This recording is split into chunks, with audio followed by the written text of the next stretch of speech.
My calculations are correct. You will receive this letter immediately after you saw the DeLorean struck by lightning. First, let me assure you that I am alive and well. I've been living happily these past 8 months in the year 1885. The lightning bolt that hit the DeLorean caused a gigawatt overload, which scrambled the time circuits, activated the flux capacitor, and sent me back to 1885. The overload shorted out the time circuits and destroyed the flying circuits. Unfortunately, the car will never fly again. It actually flew. Yeah, well, you had a hover conversion done in the early 21st century. Incredible. I set myself up as a blacksmith as a front while I attempted to repair the damage to the time circuits. Unfortunately, this proved impossible because suitable replacement parts will not be invented until 1947. However, I've gotten quite adept at shoeing horses and fixing wagons. 1885. Amazing. I actually end up as a blacksmith in the Old West. Pretty heavy, huh? I have buried the DeLorean in the abandoned Delgado mine adjacent to the old Boot Hill Cemetery as shown on the enclosed map. Hopefully, it should remain undisturbed and preserved until you uncover it in 1955. Inside, you will find repair instructions. My 1955 counterpart, that's me, should have no problem repairing it so that you can drive it back to the future. Once you have returned to 1985, destroy the time machine. Destroy it? Yeah, well, it's a long story, Doc. Do not. I repeat, do not attempt to come back here to get me. I am perfectly happy living in the fresh air and wide open spaces. And I fear that unnecessary time travel only risks further disruption of the space-time continuum. And please take care of Einstein for me. Einstein. He's your dog, Doc. Einstein. It's what you call your dog in 1985. I know you will give him a good home. Remember to walk him twice a day and that he only likes canned dog food. These are my wishes. Please respect them and follow them. And so, Marty, I now say farewell and wish you Godspeed.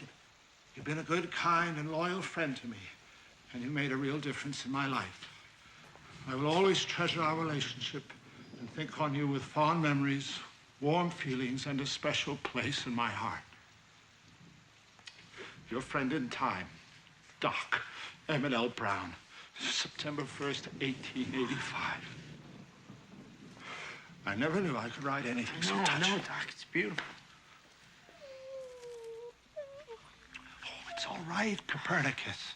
Everything's gonna be fine. I'm sorry, Doc. It's all my fault you're stuck back there. I never should have let Biff get to me. Well, there are plenty worse places to be than the Old West. I could have ended up in the Dark Ages. They probably would have burned me at the stake as a heretic or something. Let's look at the map. All right, according to this, the time vehicle's sealed off in a side tunnel. We may have to blast.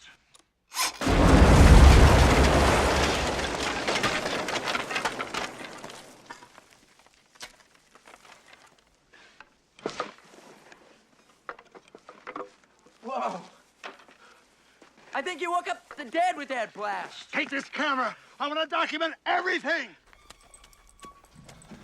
This reminds me of the time I attempted to reach the center of the earth. I've been reading my favorite author, Jules Verne. I spent weeks preparing that expedition. I didn't even get this far. Of course, I was only 12 at the time. You know, it was the writings of Jules Verne that had a profound effect on my life. It was when I was 11 that I first read 20,000 Leagues Under the Sea. And then I realized that I must devote my life to science. Doc, check it out. Look at this.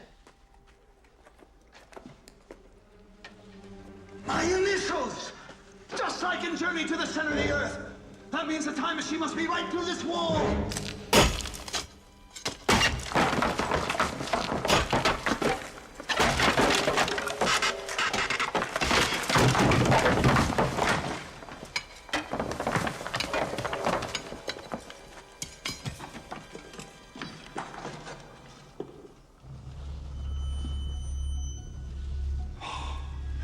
Buried here for 70 years, 2 months, and 13 days. Astounding. As you can see, the lightning bolt shorted out the time circuit control microchip. The attached Schematic diagram will allow you to build a replacement unit with 1955 components, thus restoring the time machine to perfect working order. Unbelievable that this little piece of junk could be such a big problem. No wonder this circuit failed. It says made in Japan. What do you mean, Doc? All the best stuff is made in Japan. Unbelievable.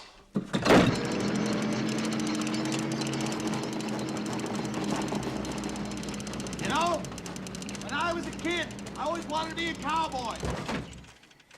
And now, knowing I'm going to spend my future in the past, sounds like a wonderful way to spend my retirement years. It just occurred to me, Marty, since I end up in 1885, perhaps I'm now in the history books. I wonder, could I go to the library and look myself up in the old newspaper archives? I don't know, Doc.